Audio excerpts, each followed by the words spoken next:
G'day everyone, welcome back to another video on the channel. In this video today, I'm going to be going over every single AFL club and grading their 2023 AFL season. Of course, we'll be grading them compared to what their expectations was pre-season, how they ended up finishing, and of course adding in all, the variables of course to expectations, maybe a few injuries, how they finished off the year, and the quality of the list. All that does come into play. Video I do every year, obviously wanting to do it again this year, of course, so always appreciative if you do. Leave a like and subscribe if you do go on to enjoy today's video, and let's get into it. So everyone, I did do a similar video like this a few weeks ago where I did go over every AFL club and rank them off their expectations, but we'll be doing, similar video, but just giving each club a grade. So first team up, the Adelaide Crows, definitely a side that won many people's hearts, I think, this year. A side that's very unlucky, was very unlucky not to make finals. That unfortunate no goal called by 𝐻𝐻𝐿𝐿, but sort of maybe in a negative light, they were unable to win games away from home this year. They lacked polish throughout games,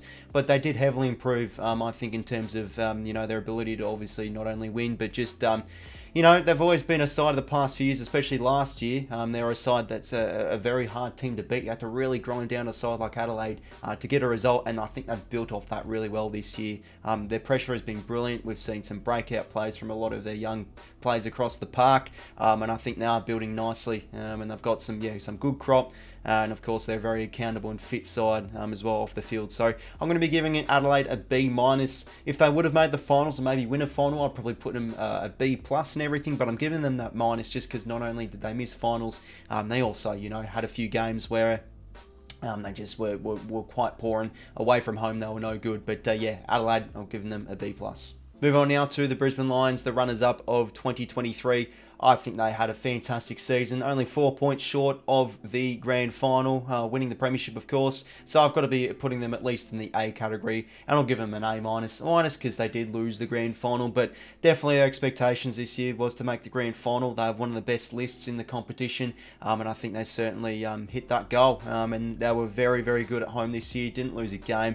Defensively, they really improved this year, and in the midfield and in their forward half too. They just had so many stars combining. I think they're building nicely. I think they're going to be a great chance for flag next year. A- for Brisbane. Now moving on to the Carlton Football Club. Obviously a season like no other, I think, for Carlton. The first half of the year they were looking quite poor. They started off the season right, but then they had that sort of patch in the middle of the year where they just could not win. They lacked confidence, and it felt like it could have been potential bottom 4 finish on the cards. But they turned things around. Their big plays really started to stand up. A lot of their role plays and the gap between their worst and the best really closing, and they just became such a tight-knit group, full of synergy and full of high mental abilities, and the 1%ers really lifted the crowd. Were on their feet week after week, and they had some massive results, especially in September, pushing all the way to of course, prelim final, which did exceed a lot of people's expectations. So I think when you mix the good and the bad, I've gotten them a B+. I think you've got to probably put them in that B category. Maybe an A is a little bit too high, but I think they did have high expectations to be final side this year, the Blues. But just their run towards the finals, and their how they played in finals, I thought was fantastic. So I'm going to be giving Carlton a B+. Move on now to the Collingwood Football Club. Always the easiest team to grade, whoever the premiers is, and that is of course Collingwood. An A+. Can't really give them anything lower than that. Just a brilliant year from the Pies. The benchmark of 2023, a very hard team to really defend against. Their ball movement, their transition was fantastic across most of this year. They did get found in a few games across the year, and I felt like a lot of teams were able to go to homework a little bit on defending that ball movement. But where you can't beat Collingwood at the moment is just the mental side of things. They're just one of the most mental sharpest teams, such a well-drilled side. They finish off games so well. The synergy's high. I think it's a great environment in that Collingwood camp at the moment. Fantastic season, deserving premiers. Got the Pies at A+.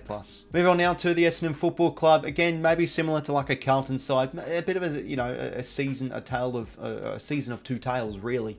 The first half of the season was looking very good, sitting in the top 8, of course, beating having a few upset results as well. They got that win over Richmond. Obviously 5 points off, under a kick twice against Port Adelaide, and of course getting that massive scalp back in gather round over Melbourne. So the first half of the year was great. They were really playing that nice chip mark style. They were looking confident. Their pressure was very good too. They were forcing turnovers, and I think inside 50, they were really picking apart targets nicely. You know, Langford had a great year. Merritt, of course, in the midfield too. A few young players as well. Really did have a nice, enjoyable year. Sam Durham had a few nice games across this year. Sardis came to the team. He was nice. Nick Martin had a big breakout year. But that second half of the year was really disappointing. The standards dropped off. The quality dropped off. And they'll go and sort of back into their old habits of poor, unaccountable, bruise-free footy. So I think when you do mix the good and the bad, I'll just be giving Essendon a solid C. I think their goal this year was to move up the table. Obviously, improve things off the field, which I think they did because they were playing more accountable footy in the first half of the year. But just when were unable to really keep that consistency. So I think, yeah, mixing the good and the bad, I'll be giving Essendon a solid C grade. Now moving on to the Freo Dockers, definitely one of the most disappointing teams of the 2023 campaign. A side that won a final last year, looked awesome at home. Their defence was in top check. An exciting team to watch, but geez, did all of that really drop off this year? They had a few nice results this year, but you know, they're a side that made finals are unable to capitalise on it, and were very close from finishing in the bottom four this year. So it's quite simple. Going to be giving Freo a big fat D grade from their 2023 campaign. You know, there was a few plays that really did shine a light. Caleb Strong was great. Jackson was great after his sluggish start to the season. But they just didn't get enough from a lot of players. I think just as a team collectively, they didn't play well enough. Going inside 50 throughout multiple games, they were poor. Defensively, they got found out where that was some of their strengths last year. So yeah, it's a bit of a nothing year from Fremantle. You know, I still feel like just how they played, you know, the method was just so inconsistent and so questionable too. So that's definitely got to be fixed. But they're still a very young side. So yeah, you probably expect them to rebound next year. But yeah, Freo's year disappointing in 2023. Have them for a D. We're on now to the Geelong Cats, and I'm going to be giving them a D+ grade. Quite simple. They were the premiers from 2022, the reigning premiers, obviously not at the moment anymore at the time of recording this video, but heading into this season, a lot of people had them for the top four again, but I think we're a little bit naive. Maybe a side that's finally now slowing down with the age demographic of their list. And yeah, they didn't make finals, plain and simple as that. You know, I felt the mental side of things, the complacency seemed to kick in a few games, and when the game was in the balance throughout multiple matches this year, they were unable to get on the right side of results. Midfield really did disappoint them. Obviously, their injuries did really hurt them, of course. Cameron Guthrie was pretty much out for the whole season. Blitzarves did go down. You know, their defensive units, you know, 𝐼𝐻𝐼𝐻𝐸 and Henry were out for a little bit throughout the span of this season. Defensively, they weren't so great as well. So, yeah, no, they're going to be an interesting watch over the next few years. Geelong, will they rebound again with the list they still have, or are they now going to be moving into that rebuild mode? But I'll be giving them the plus, though, because they still had a very good percentage, was very close from making finals, so they do have that upside, of course. But yeah, Geelong, still a failed year with no finals, D+. Move on now to the Gold Coast Suns, and I'm going to be giving them quite simply a big fat D grade as well. 3 teams in a row now with a few Ds here. But Gold Coast, first half of the year was looking very promising. Was it going to be finally? Are we going to see them make finals? They head into the bye after those 2 wins in Darwin, I think in the 8. But just like every season with their list, they just cannot do it in the second half of the year. They were disappointing. But, you know, the competition was so even this year. They were bottom 4, but the losses they did have, I'll be honest, they weren't poor losses. They were gallant defeats, but still they were unable to get it done. It's a results business, the AFL. I still think we're, you know, waiting and waiting for the Suns to finally make that push to finals. They were unable to. Maybe I could give them a D+, given they had some nice moments this year, but it's still another failed year. You know, they're not a bottom 4 side of their list. Disappointing year for the Suns in the end. Poor second half of the year. But yeah, D grade for the Gold Coast Suns. Now moving on to the GWS Giants. Quite simple grade here for the Giants. Definitely in the A category. They're just one of the most enjoyable teams to watch this year. They start off the year slow, but the losses they did have, they were showing a bit of upside. They were just unable to really, you know, have that execution to really put on the points to win the game of football. But finally, things clicked in the second half of the year. Went on a big winning streak. They won at, what, 12 or 13 venues this year. Their brand was awesome, and they just ripened up at the perfect time. in you know, the last few games. They really hit their straps, and they were in the peak of their powers really in finals football. I felt the 2 finals they did win was some of the best footy they played all year. They were dominant with running the footy. The Orange Tsunami was back. They were great rebounding the footy. Their veterans really did get up and about this year. You know, 𝐼𝐿𝐼𝐿 was great. Of course, Jesse Hogan had a really underappreciated year. Thought his season was brilliant. Of course, Callum Ward too. Defensively, one of the best defensive teams in the competition. Everything clicked for the Giants, and yeah, big solid A grade for them. You know, definitely proved a lot of people wrong, including myself. And yeah, one of the great teams, most enjoyable teams to watch this year. Going to be exciting club. You feel like the next few years, the Giants, do they finally win that flag in the next few years? But yeah, GWS got them for an A grade. Move on now to the Hawthorn Footy Club, and I'm going to be giving them a C+ grade for their 2023 season. A lot of people had them for the wooden spoon this year, but personally I felt they had a bit more quality than a few of the other teams to battle that out for the spoon. They started off the year though really poor, but you know, just with the young list they have, they knew it was going to be a long season, but at least they could grow throughout the games this year, and that's what we're able to see. A bit of confidence in the second half of the year. They had some big scalps, obviously able to get that win, of course, over the Pies. That was their big result. Obviously beating the Western Bulldogs. A few good clubs they did beat over the span of this year, but of course it does mix in with the bad. They were just unable to have those good games over the course of this year, given they are still a very young side. They were really poor into state, of course, this year, but yeah, just at the young side they have, that will eventually grow. But they did make some great signs this year. They had 7 wins. Mitchell's still a very young coach. I saw some breakout plays. 𝐼𝐿𝐼𝐿 was great. The young midfield looked intimidating, and you know, it's a side with high upside. I think it's a club that can really push the finals over the next few years and get back up to the top. So yeah, Hawthorn, C+. Move on now to the Melbourne Football Club, a side that I think, especially if you're a Melbourne supporter, you have to be harsh with your footy club of how you ended off this season. It's a side that should be making a grand final, should be at least winning a final at the bare minimum. Finished top 4 again this season. A little bit iffy, but I felt it was better than last year. A bit more consistency because their second half of 2022 was really poor. They did have their issues with goal kicking, but they did fix it just before finals, which was good. But that all fell apart. Again, another campaign going out in straight sets, and I'm going to be giving them a C-. I'm not going to be giving them a D because I just feel like that's a little bit too harsh. But you know, if C is a pass mark, that means they've passed their, you know, a pass mark. They've passed their expectations. So I don't think they have, but I'll be giving them a bit of leniency. I still think they are sitting in that C grade because they still, you know, we're a top 4 team. But, you know, when you really do look at the bad, you know, just going out straight sets like that is really poor. But they do have that upside. They were unlucky in a way. Both the finals they did lose, they did win the expected score. If they're able to kick straight and execute well, they really could have at least made the grand final. You feel they still have a very strong list, one of the strongest lists in the competition, plays in their prime. You feel like they will be hungry for next year. But just with the results business, how they ended up finishing, you know, their season with just poor forward half pressure and poor scoreboard pressure and unable to get the ball well enough inside 50 and poor shots at goal and accuracy and all that whatnot, I've given Melbourne a C-. Moving on now to the North Melbourne Football Club, and definitely one of the more disappointing teams of 2023. I'm going to be giving them a D. Could be maybe giving them a D-, but they did show upside with a few of their games this year. They just lacked a lot of winning culture. You know, the senior crop of their players are really poor, of course, on that side, not really carrying enough of their weight.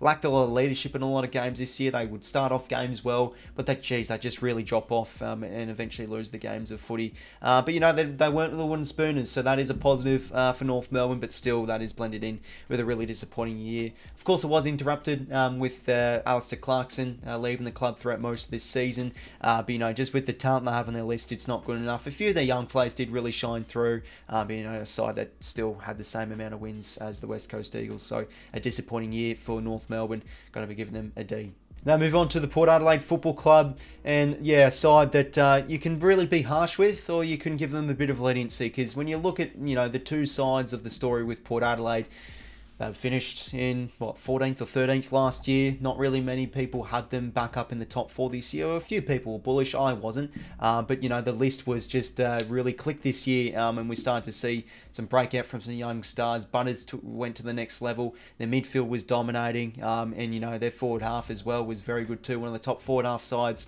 throughout most of this season, and the winning streak, of course, is brilliant too.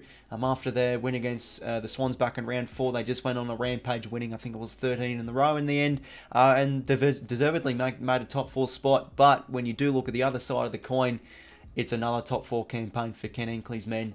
Do they finally make a grand final? No, they don't. They go out in the worstest style possible, out in straight sets, and it's a really sour ending to their, I think, great home and away season. They really did build as a list, and I think they are going to be a strong competing team for a flag over the years, but you know, the same issue arises again. They're unable to do it on the big stage. They just really bowed their heads to how they went in straight sets. Geez, it was disappointing. Their defence was poor. Midfield, they just got eaten alive.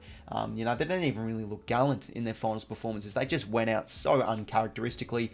So, in a way, you could put them, maybe harshly, give them a D or a low C grade, but I'm still going to be giving them a B- just because their home and away season was very impressive. They did have, you know, expectations-wise, a lot of people had them not making the 8 this year. So I felt like, you know, how they had the, you know, how they went this home and away season was very strong. You know, breakout plays from a few particular players as well. Improved a lot of people wrong, but still they were unable to get it done on the big stage. So because of that, I'll be giving them the minus grade, B- for Port. Now moving on to the Richmond Tigers, and another disappointing team from the 2023 AFL season. Side that made finals last year and unable to get their ticket back into September for this year. You know, when you really look at their list, this was probably their last chance to really have that big last push to another potential tilt at another flag, potentially with the age demographic.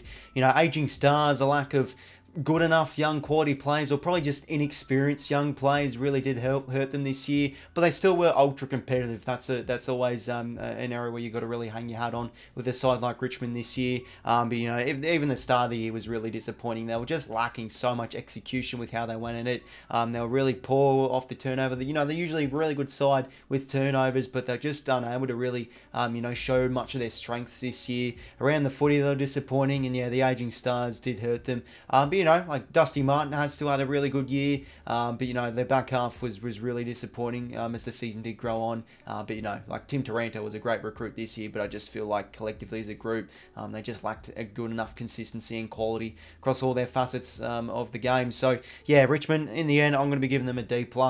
I think a D grade is definitely justified. A failed year for them, failing to capitalise on another finals campaign for them.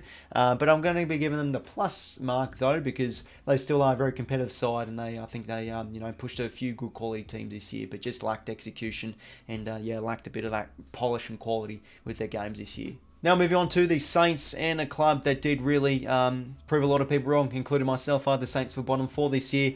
They ended up finishing every single round in the top 8 and finished in 6th place. Did lose the home final, but still enjoyed a really good year. You know, when you do look at their list, it's a side where, are they going to get much out of this list this year? And I felt like they sure did. Credit to Ross Lyon, and of course the new coaching staff. I think Corey Enright was a new a fresh face in the door, 𝗏𝐼𝐻𝐺𝐵e as well. They felt internally that they were able to do it this year, and they just chipped away with some good wins across the span of this season.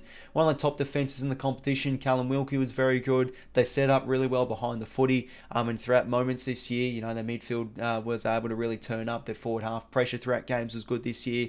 Max King, even though injured, he still had some nice moments this year, of course. And I think, you know, when you do look at it in the end, you've got to give the Saints a B grade. If they're able to win a final, I'll give them probably an A, but they're unable to. They were honestly really poor in that elimination final, just lacked any sort of intensity or any intimidation or any ability to put on a score and really challenge the Giants. So, you know, still a successful year, of course. You know, given a lot of people have them for the bottom 4, I'll be giving the Saints a B+ for their 2023 campaign. Moving on now to the Sydney Swans, and a side that were, of course, the grand finalists from 2022. A lot of questions were raised. How would they go in 2023? Would they drop off significantly this year?